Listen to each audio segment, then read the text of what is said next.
todos feliz Navidad, próspero año nuevo y ojalá los Reyes Magos o Papá Noel o Santa Claus o el que les toque a ustedes les traiga todo lo que le pidieron en su cartita que oportunamente han mandado al Medio Oriente o al Polo Norte. Esto que acabo de decir, muchas personas lo encuentran como una excelente coartada para atacar al ateo. ¿Cómo te atreves a celebrar esto y a decir feliz Navidad si tú ni crees en el Dios de la Biblia, el Dios islamo-judío-cristiano, ni crees que Cristo era divino, ni siquiera crees que existió, y menos aún, por supuesto, que nació el 25 de diciembre? Está siendo contradictorio. Probablemente tú lo que deberías de hacer es quedarte en tu casa trabajando, mientras todos los demás nos reunimos, disfrutamos una opípara cena, bebemos, cantamos, nos alegramos, nos abrazamos y nos la pasamos bien. Porque si eres un ateo deberías ser una especie de amargado. No. Y no solo es absurdo, no solo es cruel plantear eso, sino que además es efectivamente absurdo, porque las celebraciones que las religiones han ido adaptando para sus propios fines, son celebraciones que tienen sus orígenes mucho más atrás, probablemente cuando se iniciaron las propias religiones, pero que tienen sus bases en algo sólido y objetivo, que son los ciclos astronómicos, concretamente los ciclos estacionales, que el ser humano fueron los primeros que observó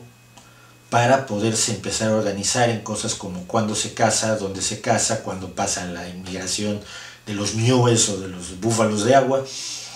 cuándo se puede recolectar tal cosa, cuándo ya están maduras tales otras frutas, cuándo se puede cosechar, perdón, cuándo se puede plantar trigo, cebada o maíz,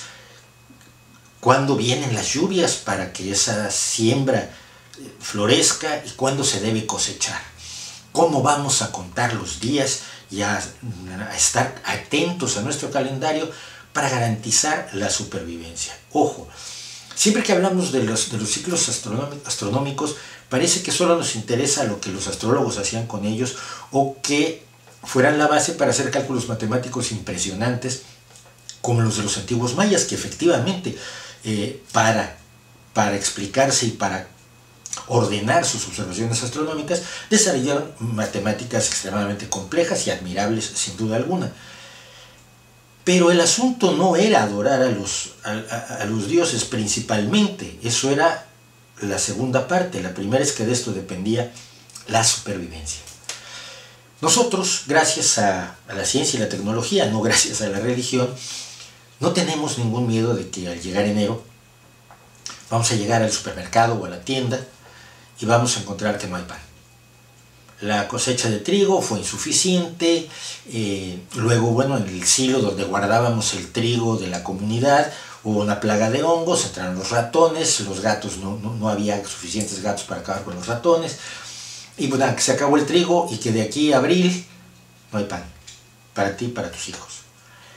Esto no lo vivimos, esto no es parte ya de nuestra experiencia, gracias a que aprendimos a observar el universo y a controlar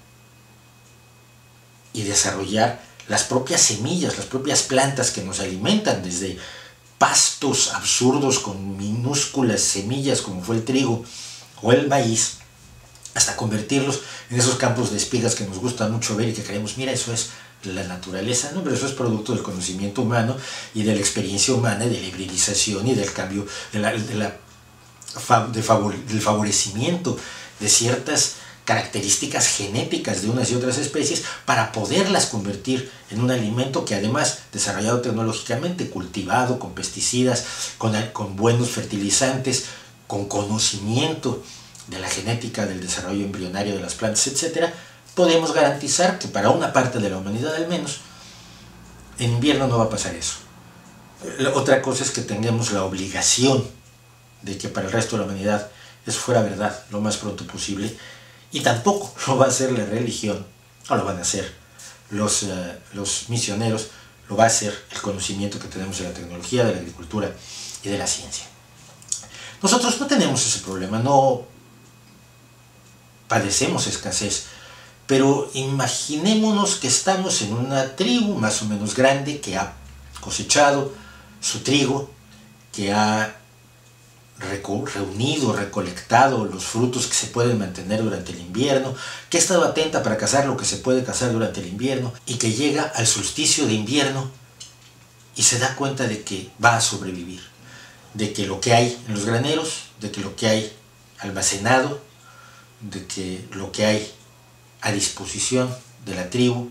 será suficiente para llegar al invierno, para llegar a la primavera, para tener semilla para plantar y para llegar vivos todos y sin demasiados problemas nutricionales, sin demasiada hambre, a la próxima cosecha, a la próxima recolección, a la próxima temporada de cacería.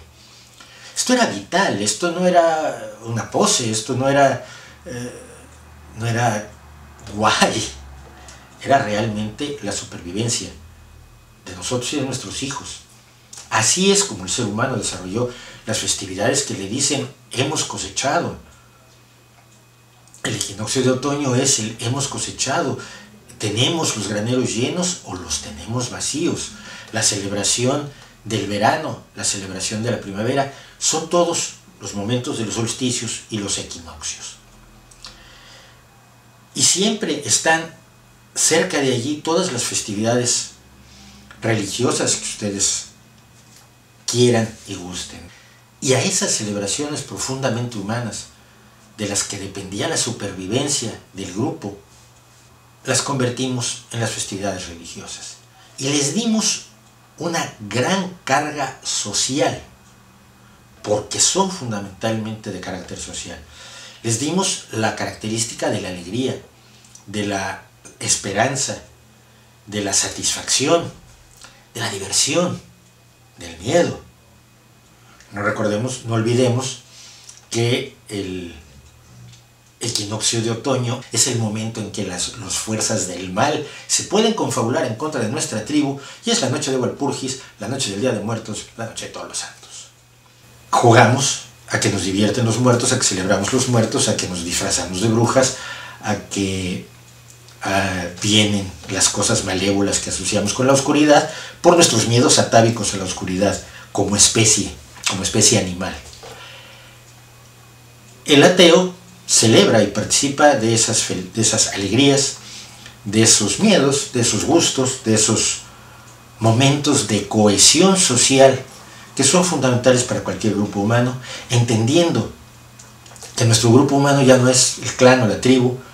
la pequeña nación-estado,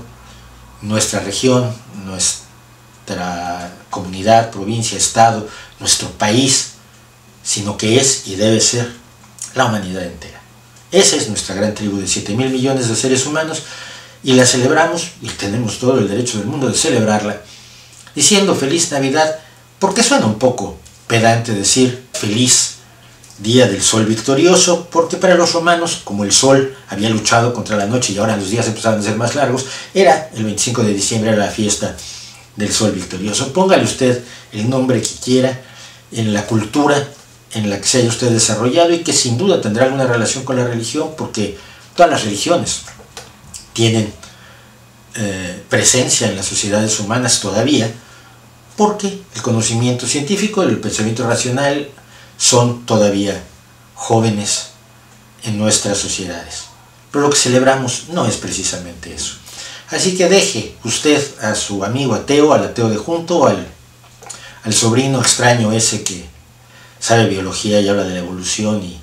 y dice que Dios no existe, déjelo decir Feliz Navidad y déjelo regalarle algo a su familia y déle un regalo, porque lo que se celebra en Navidad no es lo que usted cree. Usted a lo que va a la celebración de Navidad es a estar con los suyos, a pasarlo bien, como dice Tim Minchin, a beber algo de vino blanco con los suyos. Hágalo, disfrútelo con sus amigos ateos, con sus amigos de todas las religiones, porque esa unión social es la que nos va a dar un futuro común, un futuro compartido o ningún futuro.